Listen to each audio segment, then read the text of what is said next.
संपूर्ण उपयोजित लेखन जो कि हमें 10वीं और 9वीं कक्षा के लिए 9वीं और 10वीं कक्षा के लिए कितने अंक का होता है?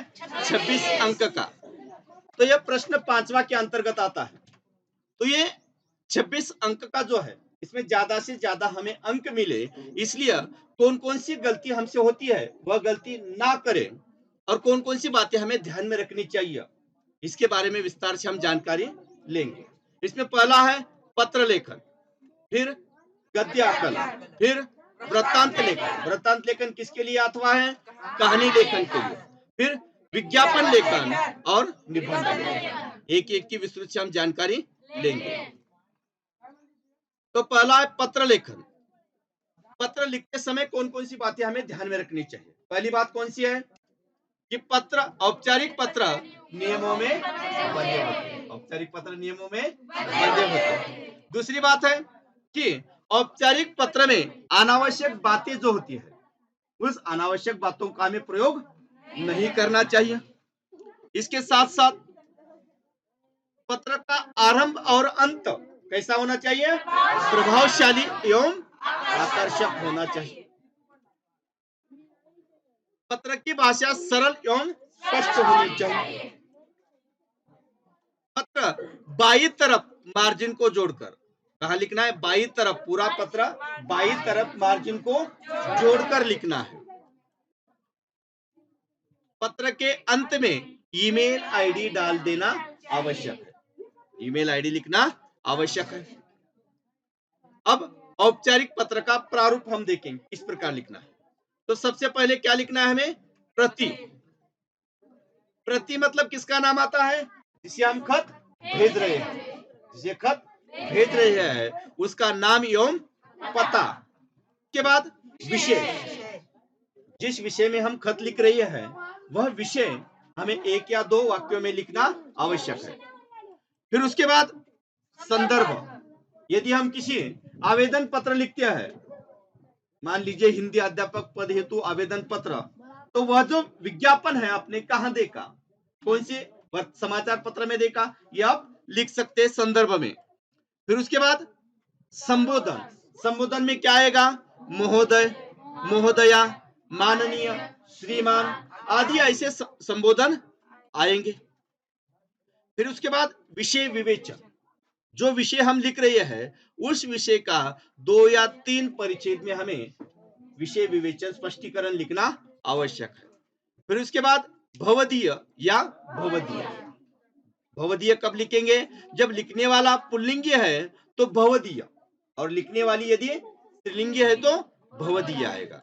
फिर उसके बाद हस्ताक्षर, नाम एवं पता। यह नाम एवं पता किसका आएगा? जो पत्र लिख रहा है उसका नाम एवं पता आएगा। फिर दिनांक और सबसे अंत में ईमेल आईडी लिखना आवश्यक है। समझ में आ गया पत्र लेखन करते समय कौन कौन सी बातें ध्यान में रखनी चाहिए? दूसरा है गद्य आकलन। दूसरा कौन सा है? गद्य आकलन। गद्य आकलन करते समय कौन कौन सी बातें ध्यान में रखनी चाहिए? पहली बात जो है यह है प्रश्न तैयार करने के लिए जो हमें परिचय दिया जाता है वह परिचय अच्छी तरह से 1-2 बार हमें ध्यान से पढ़ लेना चाहिए। ध्यान से पढ़ लेना चाहिए। फिर इसके बाद प्रश्न ऐसे हो जिसके जवाब परिच्छेद में होने चाहिए।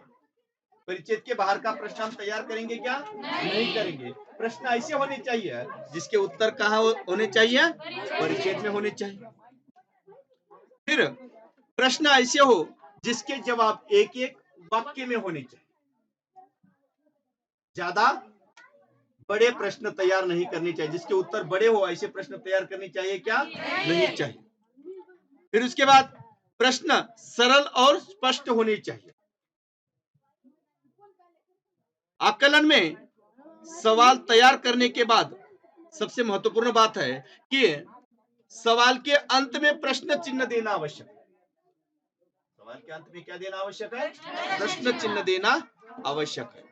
और आकलन में सिर्फ आपको सवाल तैयार करने, उसके उत्तर लिखने की आवश्यकता है क्या? नहीं है। उसके उत्तर लिखने की आवश्यकता नहीं है। समझ में आ गया गद्य आकलन। फिर कहानी लेखन। कहानी लेखन करते समय कौन कौन सी बातें ध्यान में रखनी चाहिए? तो इसमें पहली बात है रूपरेखा। कहानी की जो रूपरेखा है वो रूपरेखा हमें एक दो बार ध्यान से पढ़ लेनी चाहिए। फिर कहानी का जो वर्णन है, वर्णन हमें करना चाहिए। फिर उसके बाद वार्तालाप या संवाद, परिच्छेद में विभाजन, इसके साथ साथ भाषा शैली, और प्रारंभ और अंत, शीर्षक और सीख, इन मुद्दों के आधार पर कहानी हमें लिखनी है। अगला है वृत्तांत लेखन। वृत्तांत लेखन करते समय कौन कौन सी बातें ध्यान में रखनी चाहिए?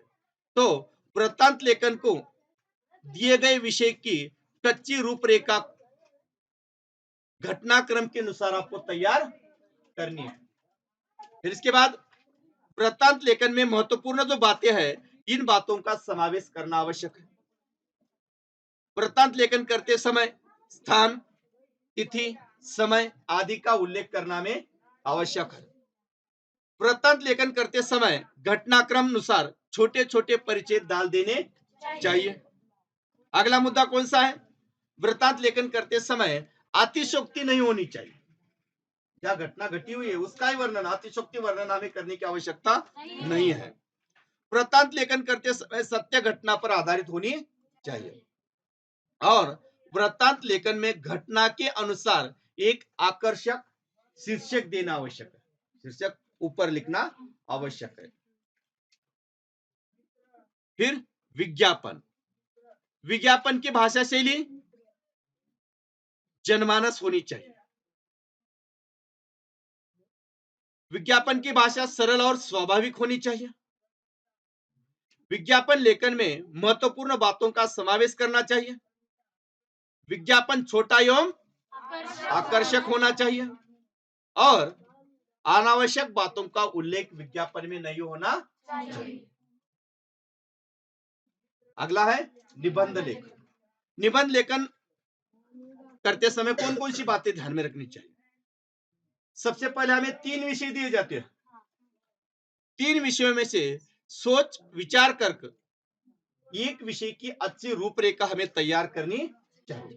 तीनों में से हम सबसे ज्यादा कौन सा लिख सकते हैं, यह हमें ध्यान में रखनी, उसकी कच्ची रूपरेखा तैयार करनी चाहिए। फिर निबंध का प्रारंभ आकर्षक और स्वाभाविक होना चाहिए।